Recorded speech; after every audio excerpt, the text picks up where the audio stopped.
Senator David Vitter. Yeah, he's been working with Democratic Senator Sherrod Brown on a bill to make sure the taxpayers never have to bail out the big banks again, that too big to fail issue. And Senator, we welcome you. We'll get to that bill in a moment. Thanks very much, Bill. You just heard Eamon's report on the too big to jail issue in Washington. What's your reaction to that? Is that what's going on? I think it's yet another aspect of too big to fail. More evidence that this is indeed a continuing problem, and we need to do something to solve it. I think Dodd-Frank has clearly not solved it. I think actually it's making it worse because it gives advantages, regulatory advantages, to the mega banks.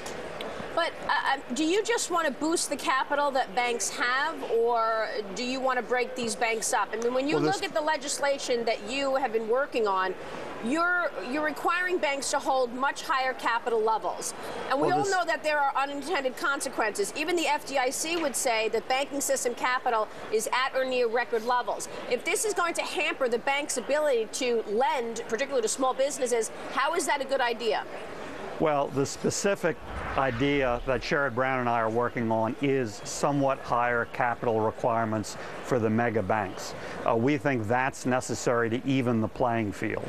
I don't think it's going to dry up lending. Most of the small businesses you're talking about are already very frustrated, don't get a lot of lending opportunities that they're seeking from the mega banks. So I really don't think it's going to change lending. It may change the mix of bank size in the market and who's lending, but I don't think overall it's going to dry up or decrease lending.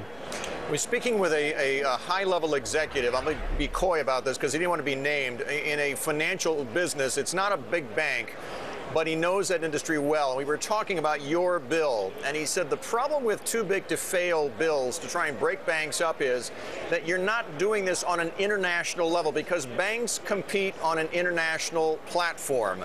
And if you try to break up U.S.-based big banks, then they lose their ability to compete internationally. What about that?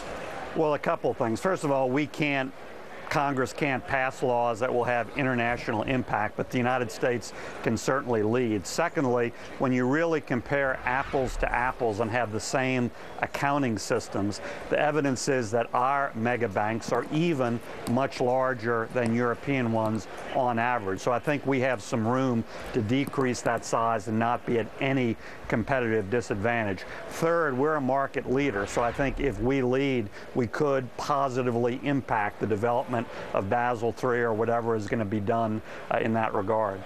But isn't any legislation sort of in a box because of just the issue that Bill raises right here? I mean, even when you look at what European regulators are trying to do right now, they're trying to cap salaries for the bankers. Let's say the Swiss banks, get those caps.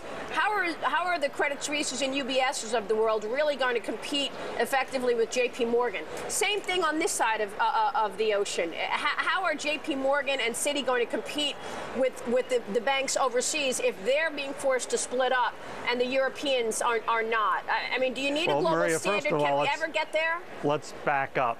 We're not forcibly splitting up any institution. We would require somewhat higher capital standards for the mega banks, and then they can make a choice based on that. Do they want to absorb that cost, which would only equalize their costs with smaller institutions? There are a lot of studies out, as you know, including Bloomberg, that's quantified a too big to fail subsidy of the mega banks. But ultimately, that's going to be their call. But the logical extension of what you're saying is, well, we can't do any national regulation of mega banks because not every other country in the world market is going to do it. I'm not willing to just completely wash our hands of any regulation, particularly when they're benefiting from too big to fail and have essentially a taxpayer subsidy right now. Right. But one other thing, would you be inclined to go along with European regulators and consider caps on salaries? No, I would not. I've never supported that in this country. I tweeted about this earlier, and a viewer responded with a question for you. He said, when does the too big to fail end? We already got FinReg. We got the living will that the banks had to submit as part of the stress tests. We got resolution authority. So he wants to know, when does all of this drumbeat on too big to fail end in Congress? I think too big to fail ends when the market says it ends. And the market is saying right now, as you know, through subsidies, through lower costs to the mega banks, that too big to fail is alive and well. I think that's the ultimate test of whether it still exists or not. And I think clearly the market objectively is determining that it's alive and well.